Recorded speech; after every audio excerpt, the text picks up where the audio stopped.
What's up guys, Stuntmaster Craig here, coming back at you with another YouTube video. In today's video, I'm going to talk about which running shoes are best for you.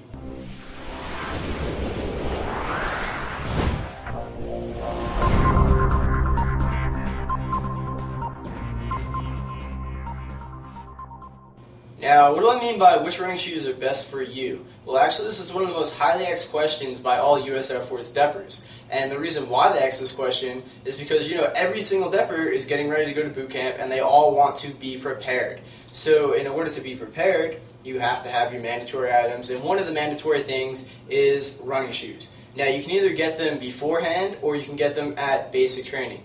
So, I'm sorry for all you guys in the other branches, Army, Marines, Navy, and Coast Guard. This is going to be more towards the Air Force side because I don't know how you guys, all your rules and regulations work, and I don't know if you guys can get running shoes at your boot camp or basic training. So maybe this video might help you or maybe it might not. So this is going to be more directed towards the Air Force. So back to the video.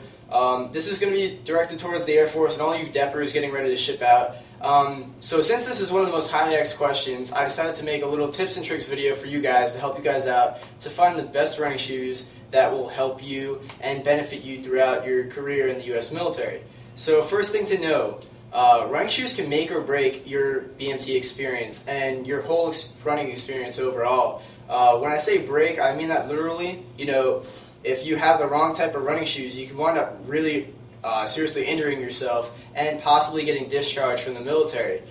From personal experience, I saw a few people in my flight, they got injured because they had the wrong shoes on, and a few of them got separated and things like that. So if you want to go through basic and you want to be with your flight the whole time, make it towards the end, it's very important to have the right gear. So let's get into this. I'm going to tell you guys some steps to find the right running shoes and something that will help you make sure that you don't get injured in basic. So step number one, you're going to want to go to your local running shoe store. It can be any running shoe store, it doesn't matter the brand or anything like that.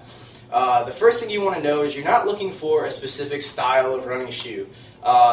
You may want the one that's hot and cool and fashionable right now that all your friends are wearing to school. That's a no, because that shoe is most likely not the correct one for your foot. Now, what do I mean by your foot? Well, that's step number two. You're going to want to have to find an employee and sit down with the employee and find out all the dimensions of your feet. You're going to have to find out how big your foot is, how wide it is, or how thin it is. And then you're also going to have to find out if you have a high arch, a medium arch, a low arch, or a flat foot.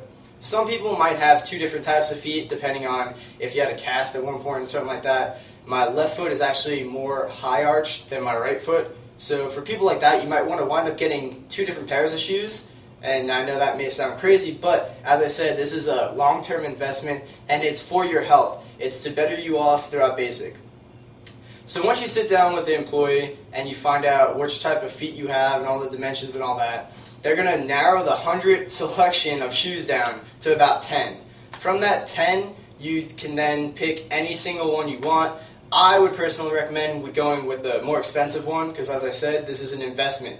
The more expensive one is probably made by a better company with better material, and it's probably going to last you a lot longer than buying a cheaper one, which you're probably going to have to buy a new pair right after basic because going through basic training is probably going to destroy them.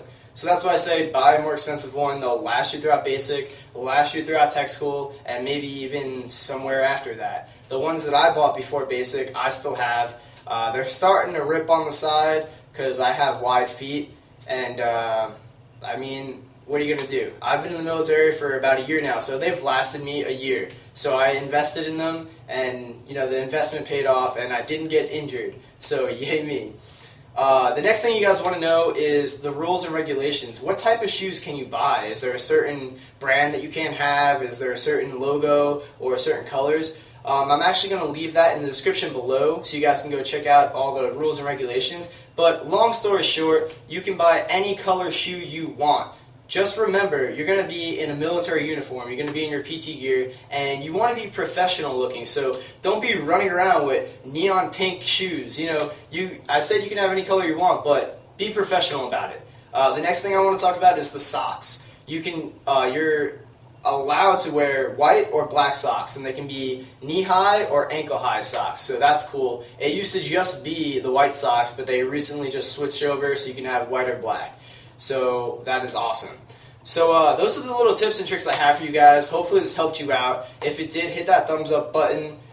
If you want to know anything else or have any other questions that you would like me to make a video about, leave it in the comment section below and hit that subscribe button so you stay up to date when I post that video. If you know anybody else that has this question or has this type of issue, please feel free to share this video with them. I'm sure it will help them out. And enough of me rambling on. Thank you guys for watching, and until next time, this is Stealth Master Craig, signing off. Peace out, guys.